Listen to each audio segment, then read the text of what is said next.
Hi everyone, it's Dr. Tom O'Brien, and I think I'm live. I'm doing this solo today, so I'll just assume it's going.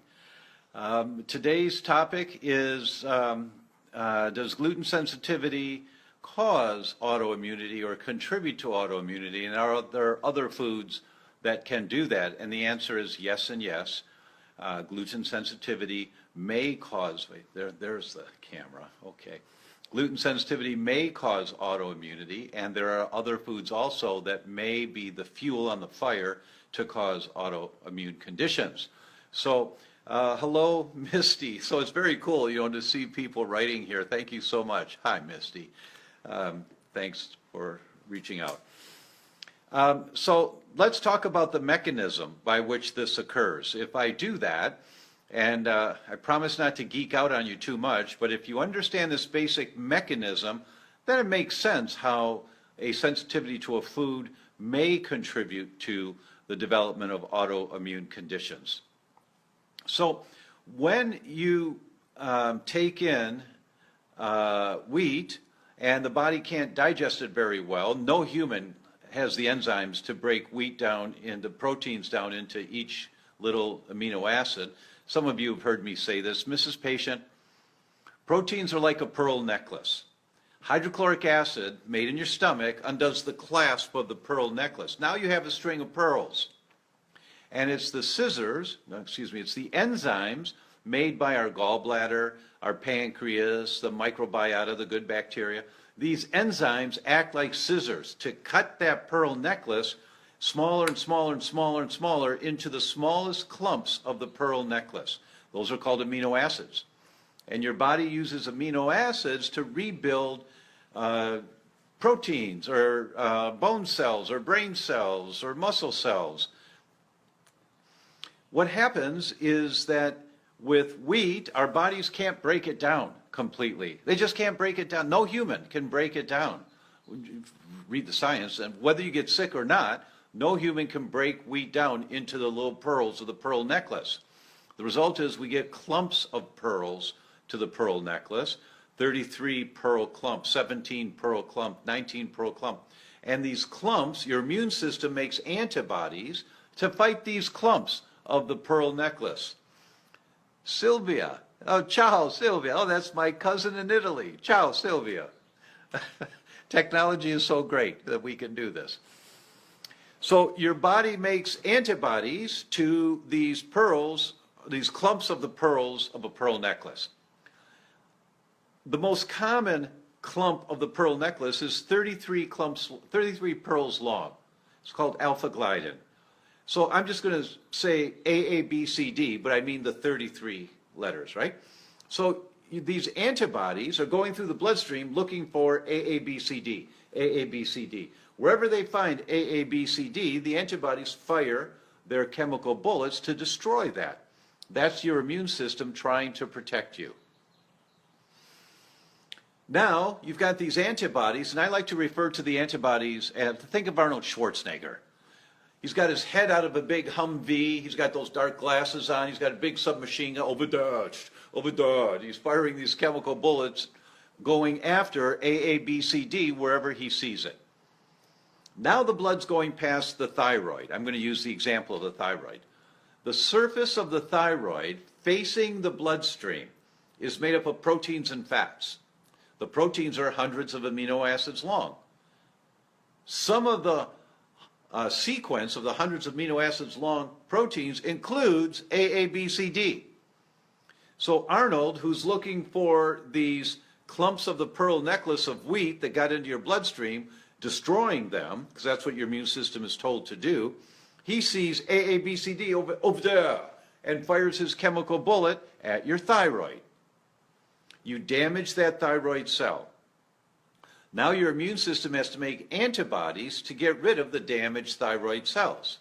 That's not a problem, except you have toast for breakfast, a sandwich for lunch, pasta for dinner, a bagel for breakfast, a sandwich for lunch, croutons on your salad at dinner, a cookie, day in, day out, multiple times a day, we're eating wheat, AABCD, if your body makes antibodies to AABCD, and if the weak link in your chain is your thyroid, it attacks the AABCD of your thyroid.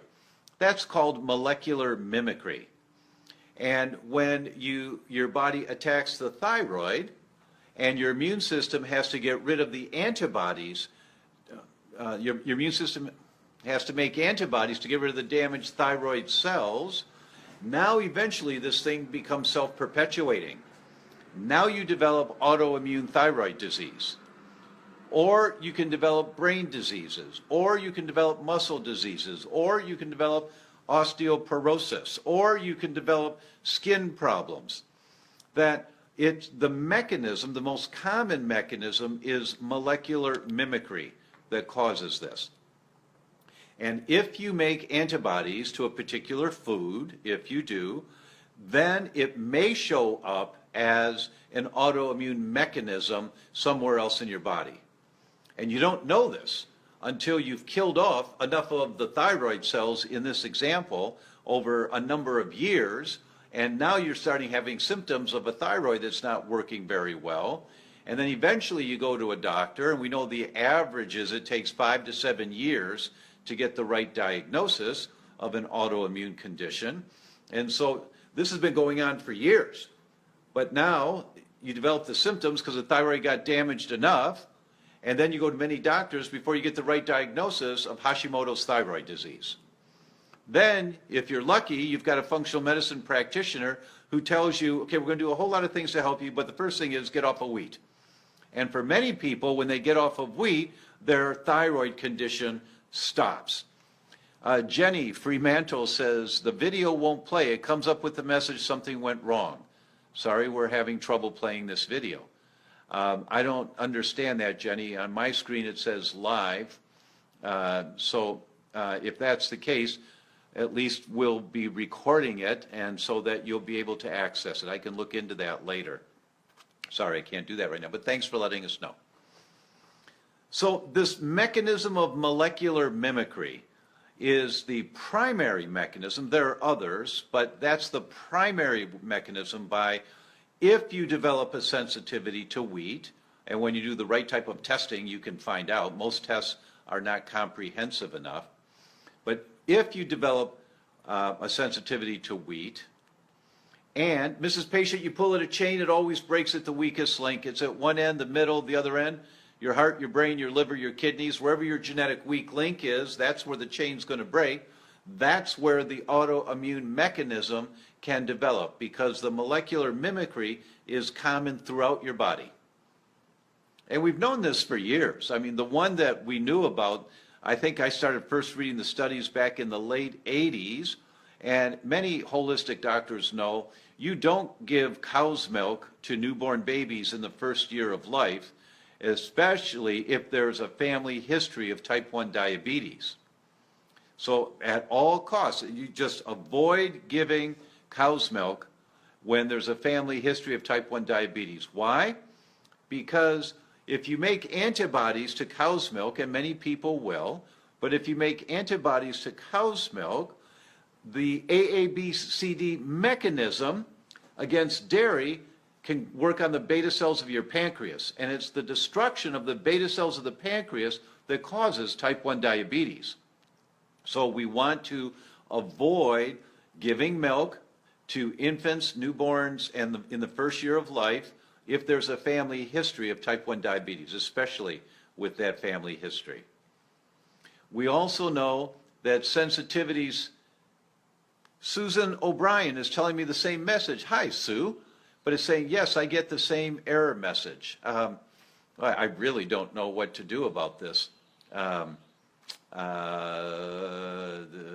just going to continue, and then we'll deal with it. You know, I will make sure that it's accessible. And if I have to do it again, I'll do it again. We know the same thing is true in the eyes, that there is some tissue in the eyes. It's called aquaporin. But if you make antibodies to spinach or soy or tomatoes, you can make antibodies because of molecular mimicry to the aquaporin cells, the aquaporin component of your cells in the eyes and in the nerves going back to the brain. And so you develop vision problems as a result of a sensitivity to spinach, soy, or tomato.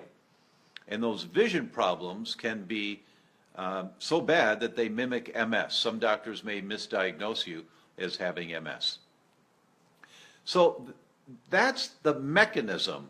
It's one of molecular mimicry. And so, yes, a sensitivity to wheat, if your immune system has crossed the line and said, I can't handle this anymore, and when you do the right kind of tests, and if you go to my website, thedr.com, you'll see the testing that's available to take this information to your doctor to get the right tests done.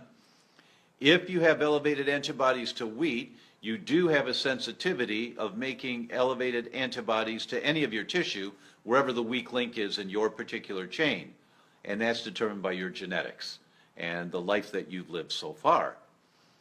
So yes to wheat, it may contribute to the development of autoimmune disease. That's the big deal in wheat. That's the main reason why we just need to know about this. And yes with dairy, and yes with spinach, and yes with soy, and yes with tomato, and there are many others, but that's the mechanism.